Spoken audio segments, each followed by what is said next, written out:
Ainada nang bunuksikibra. Mikuk khuding nang tani. Aina ningsingliba. Nangdi aibu nongmata ningsingdabra. Ngauri. Aise punga ngauri. Nangi wakalda. Nangga loinaraga harauna. Nungaina laizaramba. Punsini. Ngasidi pungon ole. Nahag na aibu mirai biramba mikuptagi. Asum na may jakse.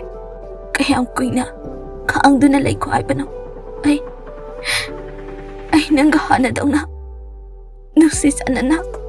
Loy na ragalay ba daw. Ay pami. Madugi mikupto. Pang naroy dra.